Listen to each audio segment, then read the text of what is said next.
Welcome to Arjuna Government Exams Quiz. Today's current affairs. Let's begin.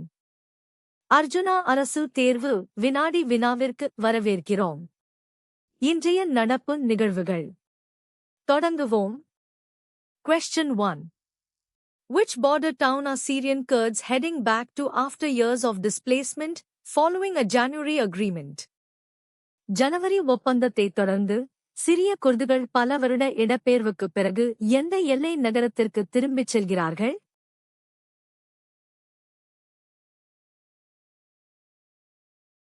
The correct answer is Ras Alain. Hundreds of Syrian Kurds are returning to Ras Alain after years of displacement as part of an agreement to merge Kurdish forces and civil institutions into the state. சரியான பதில் ராஸ் align. சிரிய குர்துகள் நூற்றுக்கணக்கானோர் பல வருட இடப்பெயர்வுக்கு பிறகு ராஸ் align நகருக்கு திரும்பிச் செல்கின்றனர். இது குர்திஷ் படைகள் மற்றும் சிவில் அமைப்புகளை அரசுடன் இணைக்கும் ஒப்பந்தத்தின் ஒரு பகுதியாகும். Question 2. Which Indian state is planning to implement digital evaluation for its SSLC and 2PU examination answer scripts? இந்தியாவில் எந்த மாநிலம் அதன் SSLC மற்றும் 2PU தேர்வு விடைத்தாள்களுக்கு டிஜிட்டல் மதிப்பீட்டை செயல்படுத்த திட்டமிட்டுள்ளது?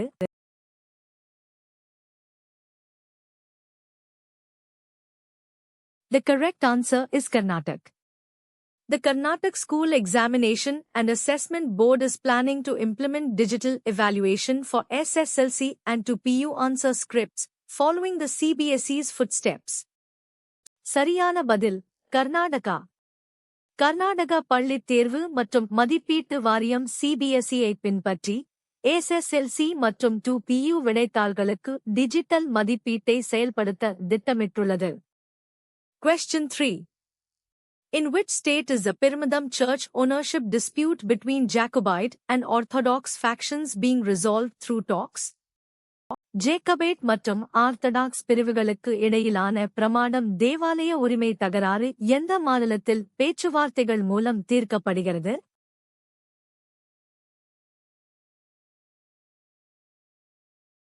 The correct answer is Kerala. Talks are planned to resolve the Pirmadam Church ownership dispute between Jacobite and Orthodox factions, which is located in Kerala. சரியான பதில் கேரளா. கேரளாவில் உள்ள பிரமாடம் தேவாலயத்தின் உரிமை தகராறை ஜேக்கபேட் மற்றும் ஆர்த்தடாக்ஸ் பிரிவுகளுக்கு இடையே உள்ள பிரச்சினைகளை பேச்சுவார்த்தைகள் மூலம் தீர்க்க திட்டமிடப்பட்டுள்ளது. Question 4.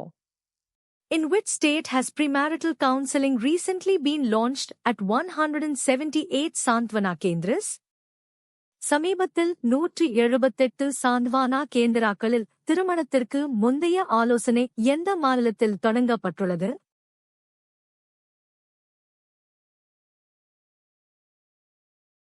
The correct answer is Karnataka.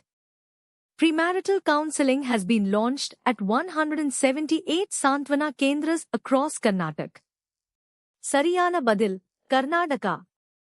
கர்நாடகாவில் உள்ள 178 சாந்த்வானா கேந்திராக்களில் திருமணத்திற்கு முந்தைய ஆலோசனை தொடங்கப்பட்டுள்ளது. Question 5. How many new ports has India recently added to its e-visa scheme, bringing the total number of entry points to 88? India தனது இவிசா திட்டத்தில் புதிதாக எத்தனை துறைமுகங்களைச் சேர்த்துள்ளது? இதன் மூலம் மொத்த நுழைவுப் புள்ளிகளின் எண்ணிக்கை ஆகஸ்ட் 1988 உயர்ந்துள்ளது.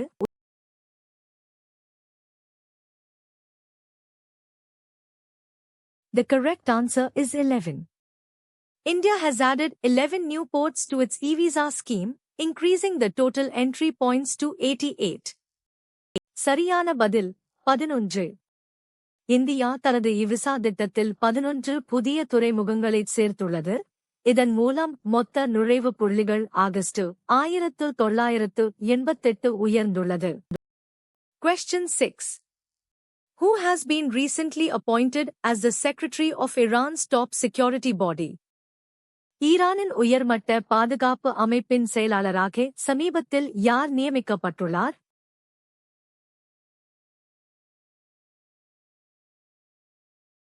The correct answer is Mohsin Rejai. Mohsin Rejai has been appointed as the secretary of Iran's top security body, replacing Mohammad Bakr Zolkadr. Sariyana Badil, Mohsen Resai. Mohsen Resai, Mohammed பாகர் ஜொல்கதருக்கு பதிலாக ஈரானின் உயர்மட்ட பாதுகாப்பு அமைப்பின் செயலாளராக நியமிக்கப்பட்டுள்ளார். Question 7. Which hospital in India is planning to launch a mobile human milk collection unit to strengthen its human milk bank? இந்தியாவில் எந்த மருத்துவமனை அதன் மனித பால் வங்கியை வலுப்படுத்த மொபைல் மனித பால் சேகரிப்பு பிரிவை தொடங்க திட்டமிட்டுள்ளது?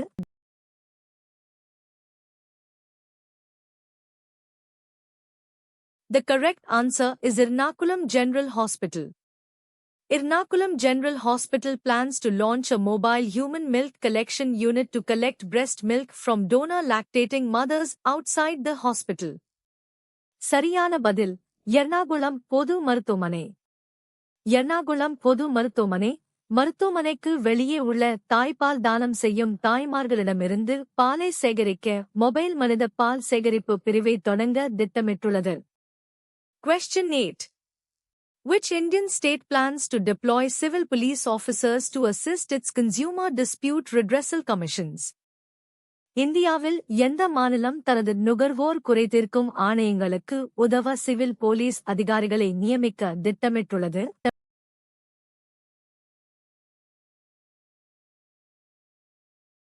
The correct answer is Kerala. Kerala plans to deploy civil police officers, currently serving with magistrate and sessions courts, to assist consumer dispute redressal commissions. Sariyana Badil, Kerala. Kerala, தற்போது மாஜிஸ்திரேட் மற்றும் அமர்வு நீதிமன்றங்களில் பணிபுரியும் சிவில் போலீஸ் அதிகாரிகளை நுகர்வோர் குறைதீர்க்கும் ஆணையங்களுக்கு உதவ நியமிக்க திட்டமிட்டுள்ளது. Question 9. Who announced in the Rajya Sabha that UPI will remain free for consumers amidst the passing of the Taxation and Other Laws Amendment Bill? வரிவிதிப்பு மற்றும் பிற சட்டங்கள் திருத்த மசோதா நிறைவேற்றப்பட்டபோது நுகர்வோருக்கு UPI இலவசமாக இருக்கும் என்று ராஜ்யசபாவில் அறிவித்தவர் யார்?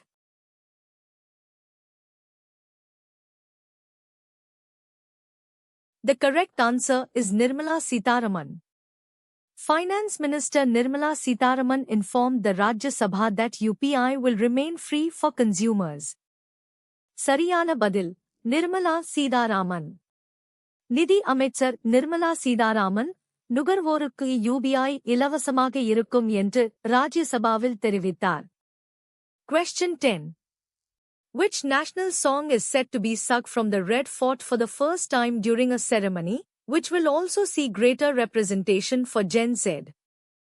எந்த தேசிய பாடல் செங்கோட்டையில் இருந்து முதல் முறையாக ஒரு விழாவில் பாடப்பட உள்ளது? இது Gen Z பிரதிநிதித்துவத்தை அதிகரிக்கும்.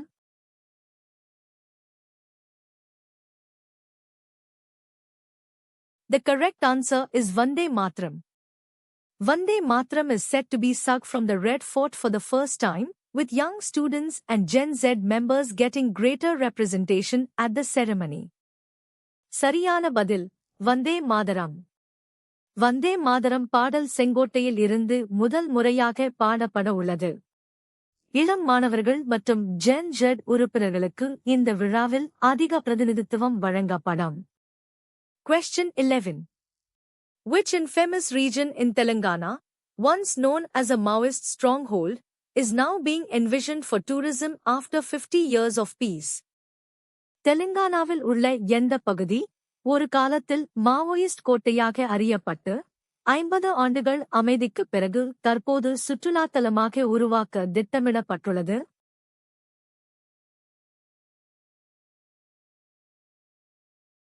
The correct answer is Karigutta.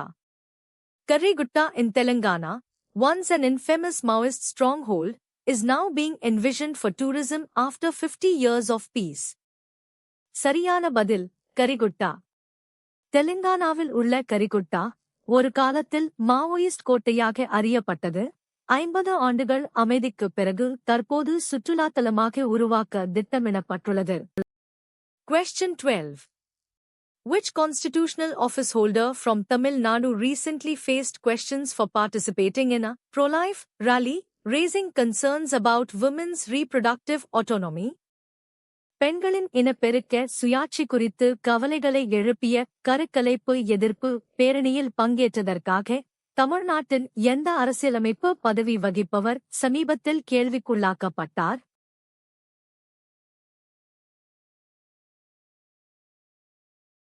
The correct answer is Speaker JCD Prabhakar. Activists questioned Tamil Nadu Speaker JCD Prabhakar's participation in a pro-life rally, contending it could set a wrong precedent. Sariyana Badil, Sabanayagar JUCET. Prabhakar. Tamil Nadu Sabanayagar JUCET. Prabhakar ஒரு கருக்கலைப்பு எதிர்ப்பு பேரணியில் பங்கேற்றது குறித்து ஆர்வலர்கள் கேள்வி எழுப்பினர். இது ஒரு தவறான முன்னுதாரணத்தை ஏற்படுத்தக்கூடும் என்று அவர்கள் வாதிட்டனர். Question 13. Which Indian aerospace company recently inked a multi-launch pact with Hex-20 for its Vikram missions? சமீபத்தில் எந்த இந்திய விண்வெளி நிறுவனம் தனது விக்ரம் பயணங்களுக்காக ECX-20 உடன் பல ஏவுகணை ஒப்பந்தத்தில் கையெழுத்திட்டுள்ளது?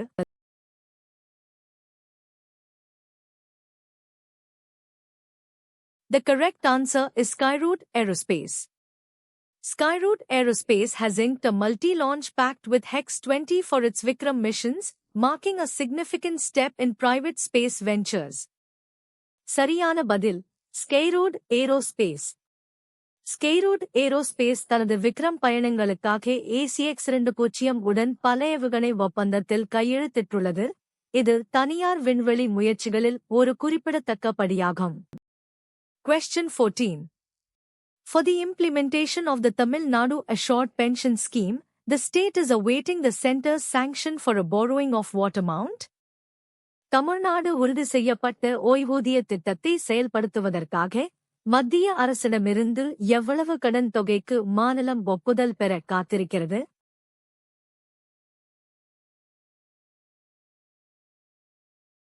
The correct answer is 11,000 crore rupees. The Tamil Nadu Assured Pension Scheme will be implemented as soon as the centre sanctions borrowing of 11,000 crore rupees. Sariyana Badil, 11,000 ரூபாய் கோடி. தமிழ்நாடு உறுதி செய்யப்பட்ட ஓய்வூதிய திட்டம் மத்திய அரசு 11,000 கோடி ரூபாய் கடன் தொகைக்கு ஒப்புதல் அளித்தவுடன் செயல்படுத்தப்படும். Question 15. Tamil Nadu has recently formed a new anti-narcotics task force to combat the drug menace. As per the news, under whose direct control will this new force function? Tamil Nadu சமீபத்தில் போதைப்பொருள் அச்சுறுத்தலை எதிர்த்து போராட ஒரு புதிய போதைப்பொருள் தடுப்பு பணிக்குழுவை அமைத்துள்ளது. செய்தியின்படி இந்த புதிய படை யாருடைய நேரடி கட்டுப்பாட்டின் கீழ் செயல்படும்?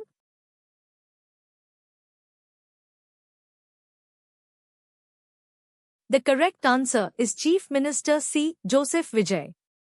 The new anti-narcotics task force in Tamil Nadu will function under the direct control of Chief Minister C. Joseph Vijay, as stated in the news.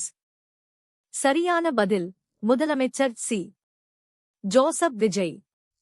தமிழ்நாட்டில் உள்ள புதிய போதைப்பொருள் தடுப்பு பணிக்குழு செய்தியில் குறிப்பிடப்பட்டுள்ளபடி முதலமைச்சர் C. ஜோசப் விஜயின் நேரடி கட்டுப்பாட்டின் கீழ் செயல்படும். Thanks for watching. Subscribe to Arjuna Government Exams Quiz for a new quiz every day. பார்த்ததற்கு நன்றி. தினமும் ஒரு புதிய வினாடி வினாவிற்கு அர்ஜுனா அரசு தேர்வு வினாடி வினாவை சப்ஸ்கிரைப் செய்யுங்கள்.